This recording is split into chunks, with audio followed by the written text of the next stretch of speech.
News, सच जरूरी है। नमस्कार दर्शकों, आप देख रहे हैं एमएनएस न्यूज नेटवर्क में हूं आपके साथ शीबा शेख। तो आइए देखते हैं देश और दुनिया की तमाम बड़ी खबरें। एक नजर डालते हैं हेडलाइंस की ओर। मतभेद हुए दूर, राहुल गांधी की यात्रा में अब अखिलेश यादव भी होंगे शामिल। प्रधानमंत्री नरेंद्र मोदी की गारंटी के बावजूद किसान कर रहे आत्महत्या। मोदी सरकार ने शुरू की आर्थिक आतंकवाद, हमारे बैंक खातों पर डाला जा रहा है डाका।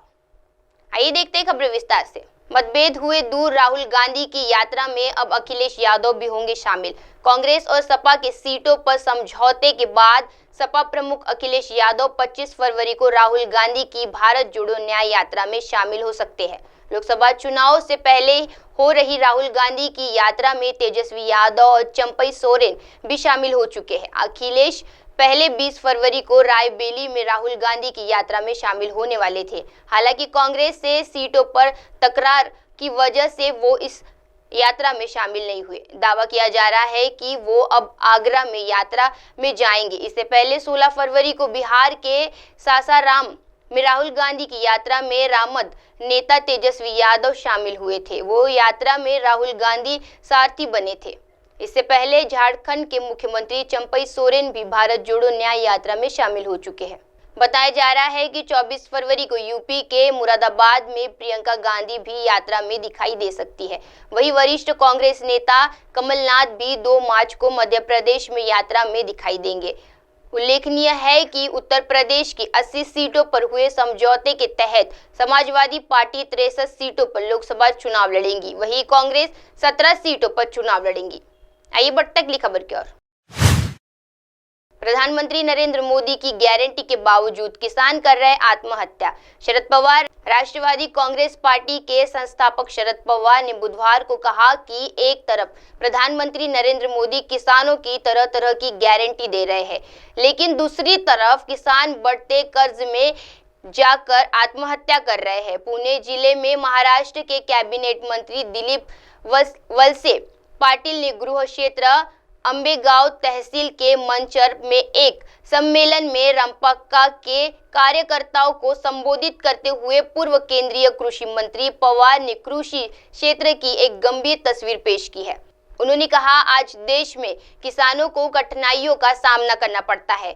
वो कड़ी मेहनत करते हैं, लेकिन इसके बावजूद उन्हें अपने उत्पादनों के लिए लाभकारी मूल्य नहीं मिलता है। यदि लागत अधिक है और उत्पादन कम है तो इससे किसान कर्जे में डूब जाते हैं और किसके कारण किसान आदिवासी कदम उठा लेते हैं। ऐसी स्थिति इस समय देश में बनी हुई है। राज्यसभा सांसद पवार ने कहा कि अखबार और टेलीविजन चैनल विज्ञापनों से भरे हुए हैं, जहां प्रधानमंत्री किसानों को और उनकी उपज के लिए अच्छी कीमत जैसे विभिन्न गारंटी की पेशकश करते नजर आ रहे हैं। उन्होंने केंद्र की आलोचना करते हुए कहा, एक तरफ मोदी की गारंटी है, लेकिन दूसरी तरफ कहीं न कहीं कोई किसान आत्महत्या कर रहा है। आइए बढ़ते अगली खबर की ओर। मोदी सरकार ने शुरू की आर्थिक आतंकवाद, हमारे बैंक खातों पर डाला जा रहा है डाका। कांग्रेस के बहुस्तिवार को केंद्र की भारतीय जनता पार्टी सरकार पर आर्थिक आतंकवाद शुरू करने का आरोप लगाया है और दावा किया गया है कि उसके खाते से 75 करोड़ रुपए से अधिक की राशि डाका डालकर निकाली गई है, ताकि लोकसभा चुनाव से पहले उसे आर्थिक रूप से अपंग बताया जा सके। पार्टी के संगठन महासचिव केसी वेणुगोपाल ने ये आरोप लगाया कि बीजेपी दुनिया के सबसे बड़े लोकतंत्र को तानाशाही राज में बदलने का प्रयास कर रही है।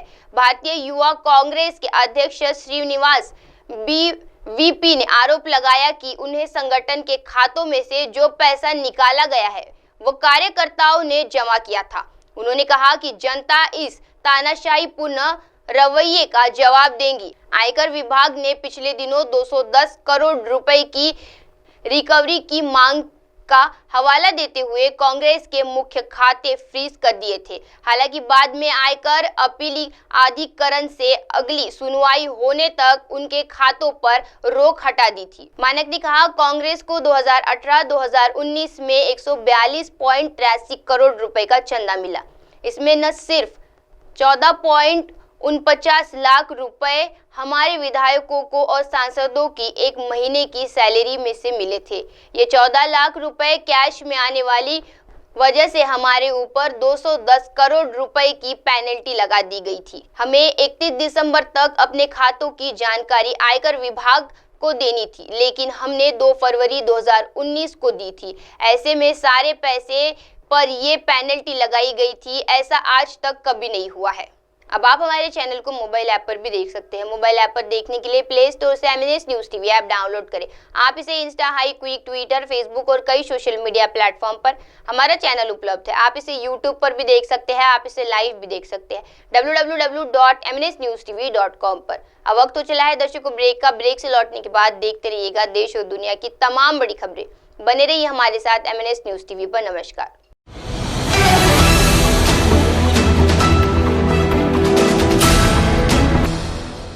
ये है MNS न्यूज नेटवर्क और आप देख रहे हैं MNS न्यूज।